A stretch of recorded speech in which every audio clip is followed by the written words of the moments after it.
우리 강현우 군 성찬 쉐어링 나눠주셔서 감사합니다. 사실 누가 그렇게 책임을 가져라 이렇게 말 안 해도 느끼는 게 책임감인 것 같아요, 그죠? 네, 열심히 수고해줘서 감사합니다. 2달 동안 많은 헌신 속에 또 배움도 있었을 것이고 또 우리 팀들도 아주 함께 좋은 시간을 보냈던 것이 아주 소중한 것 같습니다. 지금 이 유튜브 우리 예배 방송을 그동안 아프리카 TV로 동시 인터넷 방송을 했었죠. 그거를 유튜브 스트리밍으로 바꿨습니다. 그래서 조금 이따 광고 때 아마 시스템실에서 그 설명을 해줄 거고요. 방식이 조금 다르고 그렇지만은 그게 더 좋은 것 같습니다. 그래서 최근에 장비도 디지털로 전환을 해서 화질도 조금 더 좋아진 것 같고요. 감사하게 생각합니다. 시스템실의 음향 또 방송 모든 부분을 수고해 주신 모든 분께 감사드립니다. 오늘 말씀의 제목은 뒤에 쓰여 있듯이 겸손입니다. humility라고 하죠. 겸손이라는 단어는 듣기는 참 좋습니다. 그런데 겸손하기는 참 어려운 단어죠. 그리고 이 단어를 머리로는 이해를 하겠는데 몸과 마음으로 그렇게 사는 것은 더더욱이 어려운 것 같습니다. 저는 제 자신에 대해서 또 우리 교회에 대해서 겸손이라는 그런 가치에 대해서 우리가 얼마나 진지하게 생각하고 왔었던가를 최근에 많이 돌이켜보고 있습니다. 글쎄요, 겸손이라는 것은 우리가 늘 이야기한 것 같은데 워낙 성경이 말하는 것들이 많다 보니까 분주해서 빠뜨렸다고 생각하진 않습니다만은 이 겸손이라는 가치가 딱하니 우리 서울 그리스도의 교회를 대표하는 단어처럼 느껴지진 않았습니다. 우리 스스로도 열정이라는 단어를 아주 좋아하고 그리고 또 사랑 이런 단어도 좋아하죠, 그렇죠? 제자 이런 단어도 좋아합니다. 그래서 오면 대체로 우리가 느끼기에는 교회가 많이 나이가 들었다라고 생각하시겠지만 그건 여러분이 교회에 오래 있어서 그런 거고요. 있은 지가 오래되신 거예요. 아직 젊어요. 그렇죠? 우리가 느끼기엔 예배가 많이 조용하다라고 느끼지만 여전히 평균적으로 봤을 때 우리 예배는 조용한 예배는 아니에요. 좀 왁자지껄하고 좀 어수선한 것 같고 보통은 예배 가면은 시작 전에 조용히 기도하잖아요. 예배 시작하기 전까지 막 좀 정신없고 부산하고 끝나면 더 정신없고 젊습니다. 그래서 이 겸손을 생각하면서 이 겸손을 어떻게 할 수 있을까? 겸손을 가르쳐야 하나? 또는 우리가 서로를 겸손하게 만들어야 하나? 그런데 묵상하고 생각하면 생각할수록 겸손을 가르친다는 자체가 어불성설이라고 느껴졌어요. 그러면 이런 설교를 왜 하는 거죠? 가르치는 게 아닙니다, 여러분. 고민입니다. 제가 성경 구절 중에서 상당히 당황스럽게 여기는 구절들이 가끔 있기는 있거든요. 근데 그 중에 굉장히 당황했던 구절이 하나 있어요. 보여드릴게요. 이런 말씀이 있습니다. 민수기 12장 3절에 모세로 말하자면 땅 위에 사는 모든 사람 가운데서 가장 겸손한 사람이다. 이게 모세 오경 중에 민수기에 적혀 있는 거예요. 근데 제가 알기로 창세기부터 시작해서 신명기까지 모세 오경은 모세가 기록한 걸로 알고 있거든요.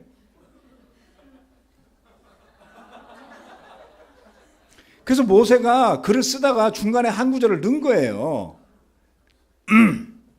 모세로 말하자면 땅 위에 사는 모든 사람 가운데서 가장 겸손한 사람이다. 누가 여러분 그렇게 말하면 여러분이 정말 그래 이렇게 생각하겠어요? 눈을 빙빙 돌리면서 가장 겸손한 사람? 이렇게 된다는 거죠. 성경을 공부해 가면서 모세 오경이 한 사람이 다 기록한 것이 아니라 모세가 기록을 많이 했겠지만 후대가 편집한 흔적도 가끔 나타납니다. 모세가 죽는 모습은 모세가 쓰지는 않았을 거 아니에요. 그래서 아마도 모세 오경이 완성되고 마무리될 무렵에 편집한 사람 중에 모세를 너무나 존경한 나머지 이 구절을 집어넣었을 가능성이 있다라는 것을 뒤늦게 알게 됐습니다. 모세가 안 썼겠죠? 여러분 어떻게 생각하세요? 썼다면 자, 그래서 이 말씀은 상당히 당황하게 했죠. 그런데 한번 우리가 생각해 본다면 이것이 말씀 가운데 기록이 된 것이 하나님의 뜻일 터인데, 여러분 창세기부터 시작해서 신명기가 끝날 때까지 나타나는 그 모세의 모습에서 여러분은 겸손한 사람이라는 느낌을 받습니까? 네. 우리가 생각하는 겸손한 사람이라는 이미지와 모세의 그 이미지를 한번 오버래핑을 시켜보자고요. 그는 바로 왕에 맞서서 자기 민족을 광야로 이끌어내는 놀라운 뚝심을 발휘하죠. 왕자로 살았지만 자기가 히브리 민족이라는 것을 깨달았을 때 같은 민족을 핍박하는 이집트 사람을 돌로 쳐서 죽입니다. 그렇죠?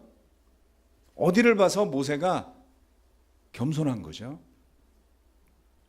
또한 광야로 나선 그 백성들이 멋대로 망가지지 않도록 단호한 리더십을 발휘하기도 하죠. 때때로 그는 자신의 격한 감정을 표현하기도 합니다. 그리고 그런 감정에 따른 행동을 하기도 하죠. 노예로 살던 민족을 이끌고 광야로 나서서 약속의 땅으로 인도하는 그 일은 절대 쉬운 일이 아닙니다. 그래서 그 모세를 겸손한 사람으로 보는 것 자체가 아주 어려웠습니다.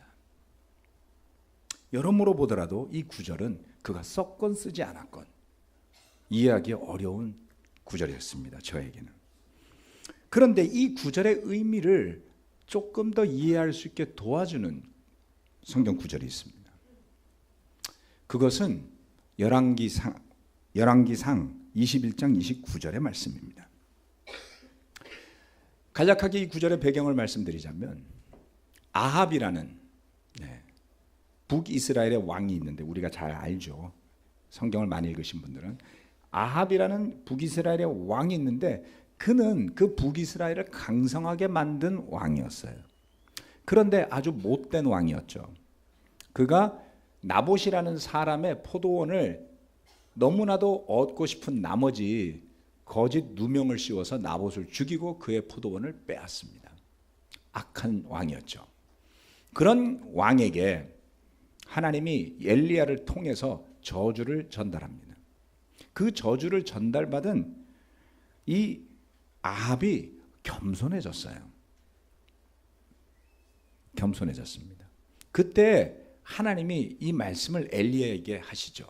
너는 아합이 내 앞에서 겸손해진 것을 보았느냐? 그가 내 앞에서 겸손해졌기 때문에 나는 그가 살아있는 동안에는 그에게 재앙을 내리지 않고 그의 아들 때에 가서 그 가문에 재앙을 내리겠다. 여기에 보면 아합이 겸손해졌다라고 이야기하고 있죠. 아합이 완전히 회개를 해서 돌아선 것인지는 잘 모르겠어요. 그런데 엘리야의 저주를 들었을 때 그는 분명 자신을 낮춥니다.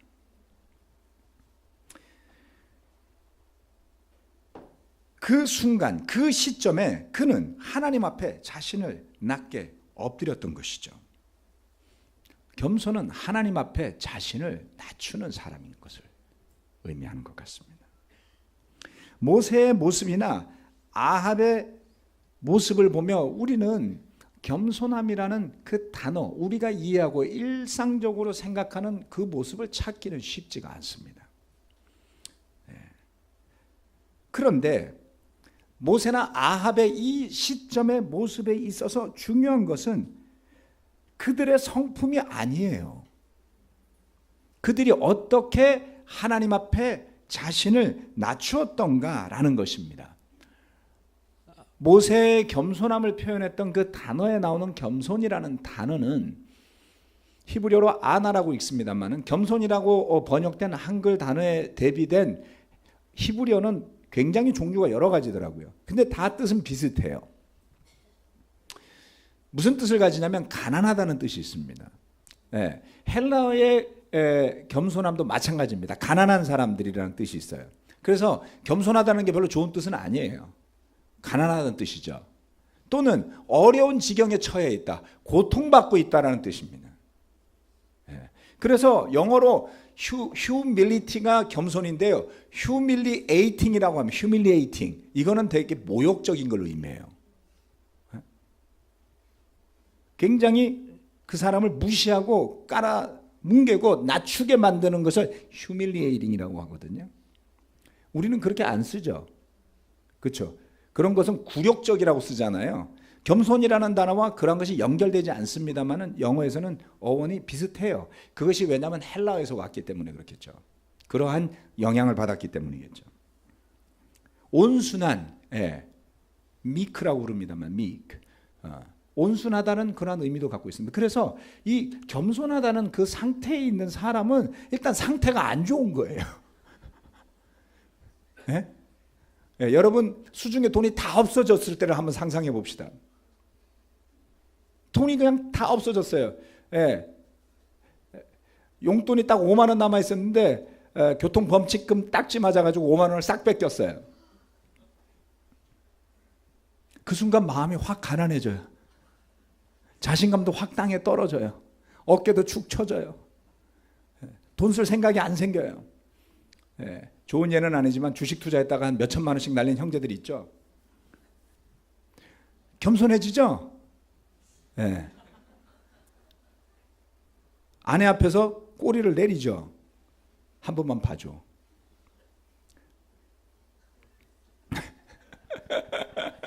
그래 보셨어요?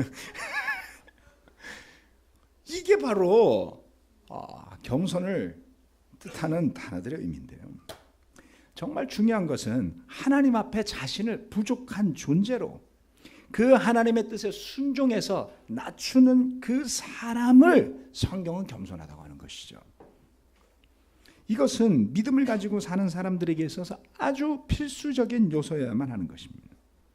우리가 다른 상황을 의식하거나 사람을 의식하기 이전에 하나님의 존재를 느껴서 그 앞에 자신을 낮추는 마음과 믿음의 상태에 있는 것을 성경은 겸손하다고 하는 것이죠. 사람들 보기에 겸손한 척하는 것이 아니라 그러한 마음의 상태, 그러한 믿음의 상태로 가는 것을 의미합니다. 이것은 매우 어렵습니다. 하나님 앞에 자신을 낮추는 저와 여러분이 되어야만 하는 것입니다.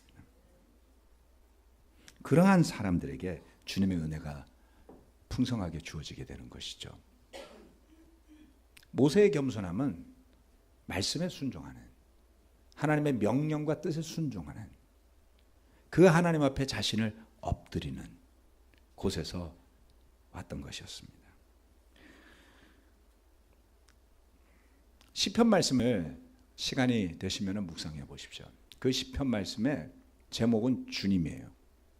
시를 쓴 다윗, 또 다른 여러 필자, 기자들이 그 시편 안에서 온전한 초점이 다 주님께 맞춰지는 것을 볼 수 있습니다. 주님께서, 주님, 주님, 주님, 주님, 시작부터 끝까지 그 주님에 대한 이야기가 완전한 중심을 이루고 있죠. 그처럼 주님이 우리 삶의 중심을 이뤄서 우리가 그 앞에 엎드리고 살아가는 신앙의 상태로 다가가는 것이 겸손이라는 것을 의미하는 것 같습니다. 두 번째, 어린아이와 같이 변화되는 사람입니다. 이 구절은 우리가 너무나 잘 알죠. 같이 한번 이건 읽어볼까요? 시작. 그때 제자들이 예수께 다가와서 물었다. 하늘나라에서는 누가 가장 큰 사람입니까? 예수께서 어린이 하나를 곁으로 불러서 그들 가운데 세우시고 말씀하셨다. 내가 진정으로 너희에게 말한다. 너희가 돌이켜서 어린이들과 같이 되지 않으면 절대로 하늘나라에 들어가지 못할 것이다. 아멘. 마태복음 18장 1절에서 3절에 나오는 말씀입니다.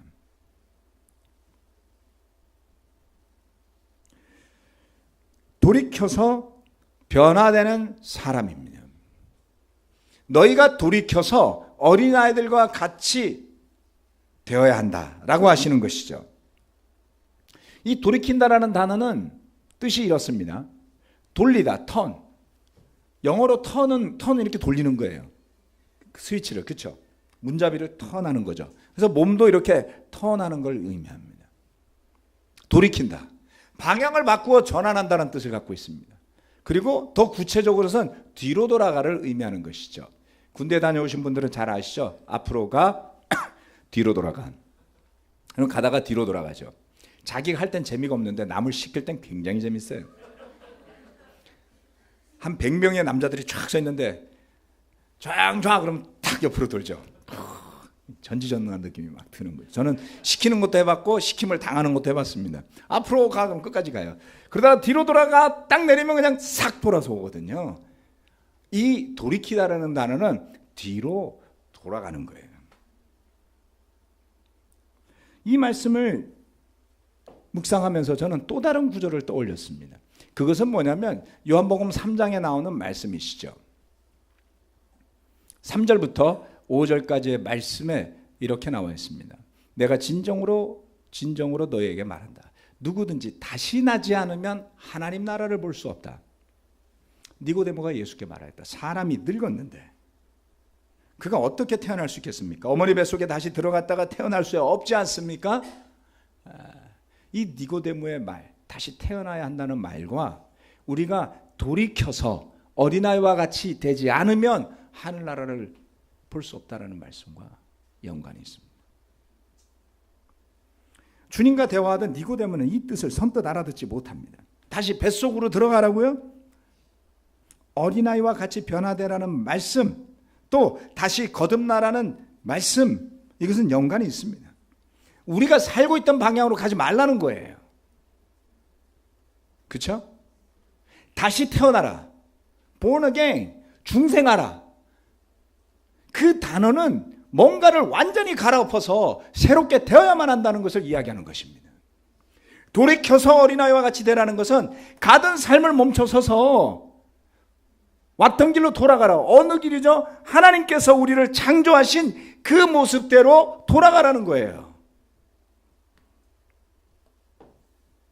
주님께서 주신 그 모습대로 사는 쪽으로. 자신을 내세우거나 잘났다고 여기지 않고 자신을 부족한 존재로 인식하는 어린아이들처럼 무엇을 가르쳐주건 잘 받아들이고 그렇게 믿는 어린아이들처럼 산타클로스를 믿는 어린아이들처럼. 우리 티들 여기 있으니까 한번 물어봅시다. 형기, 산타클로스 몇 살까지 믿었어?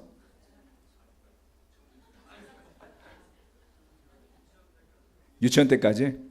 그럼 좀 더 믿음이 신실했어요. 우리 수연이. 수연이 몇 살까지 믿었어? 한 살 정도까지 더 믿었어. 8살 마지노선이라고 한번 생각해 봅시다. 아무튼 형기는 한 7살까지 믿었고 뭐 거기서 거기네. 자, 8살까지.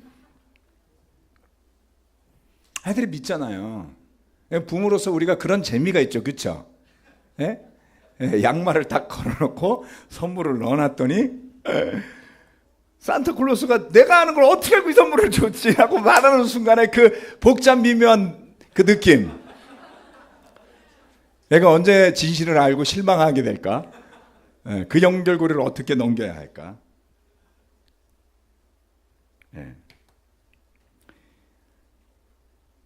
안다고 하지 않고 모르는 것을 인정하는 아이들이요.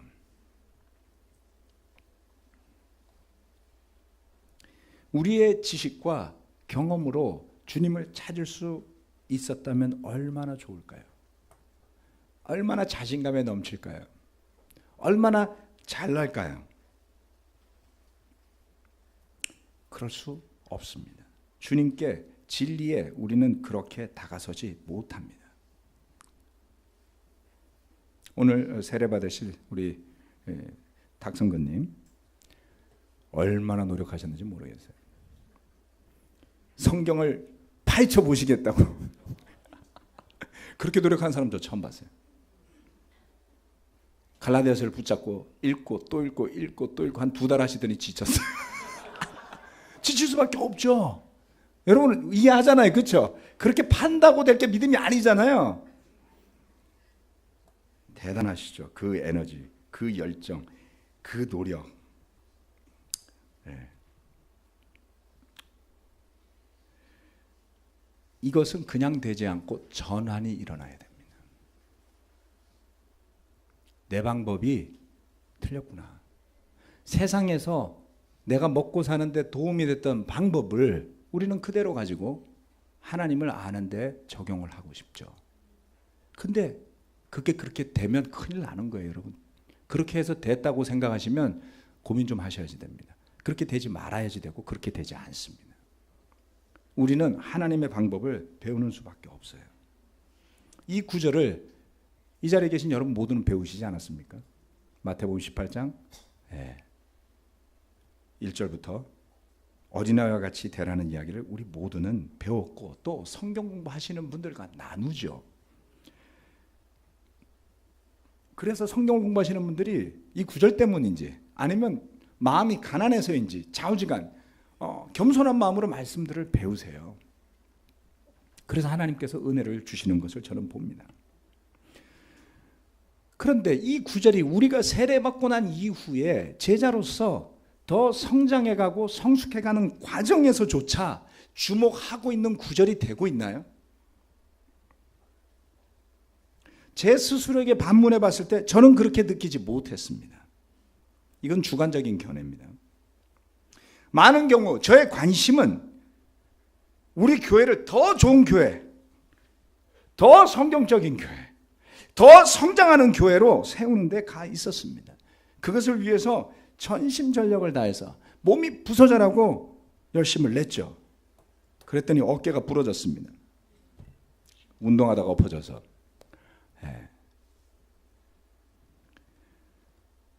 그래서 얻은 것도 있지만 잃은 것이 매우 많았습니다. 잃은 것 중에 하나는 처음 믿을 때 가졌던 변화된 어린아이와 같은 그 모습과 그 마음을 잃어버린 거예요.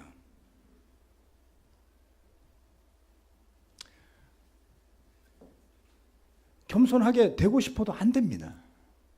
그런데 겸손한 사람을 보면 느낌은 와요. 예를 들어 드릴게요. 우리 성찬 시간에 간증하시는 형제 자매들이요. 그렇죠? 성찬 시간에 간증하는 형제 자매들의 이야기를 들으면 막 공감이 되잖아요. 예, 지난주에 우리 장정아 자매 쉐어링 듣고 어떤 형제는 눈물이 났다 그러더라고요. 예? 자매 쉐어링 들으면서 형제가 막 울고. 왜 그러죠? 솔직하고 겸손하고 내세우지 않고 주장하지 않고 죄를 인정하는 낮아진 모습 때문이죠. 그렇죠? 우리는 매주 누군가가 그것을 나눌 때 느낄 수 있지 않나요? 근데 그 다음에 목석 올라와서 막 가르치면 되게 기분 나쁘죠.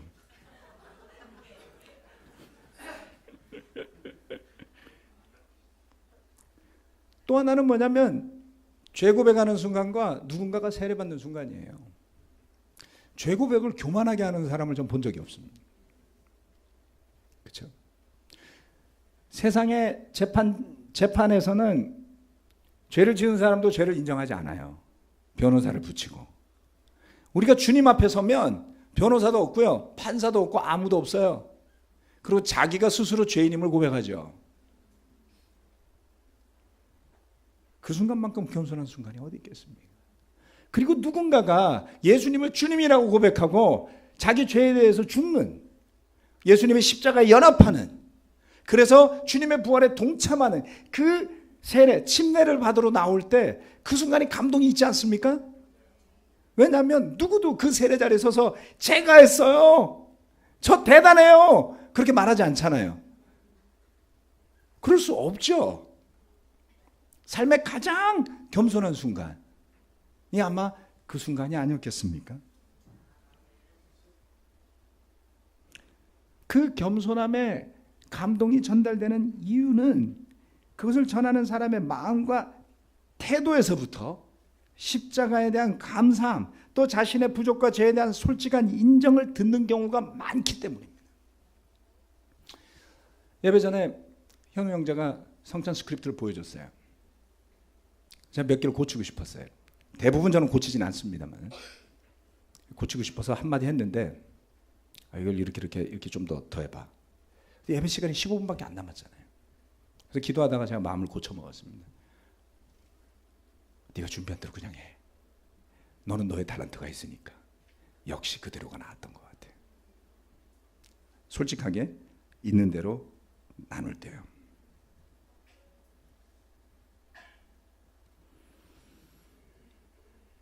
우리가 누군가를 겸손하게 만들 수 있을까요? 제자 훈련의 잘못된 허상 중에 하나는 뭔지 아세요? 그런 걸 기대하는 거예요. 만약에 우리 가운데 누군가를 겸손하게 만들어 주겠다고 나서는 사람이 있다면, 나서는 그 사람이 분명 영적으로 큰 공경에 스스로를 빠뜨리게 될 겁니다. 왜냐하면 그것만큼 오만한 태도는 있을 수가 없기 때문이죠. 말씀이 이야기하기를 하나님은 오만한 사람을 대적하신다고 했어요.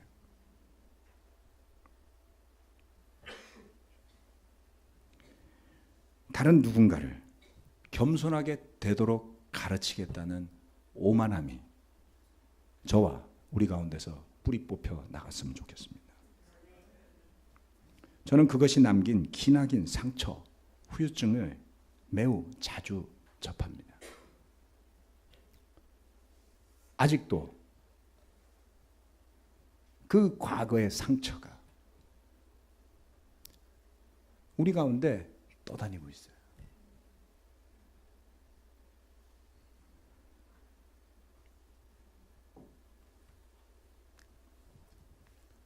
저는요,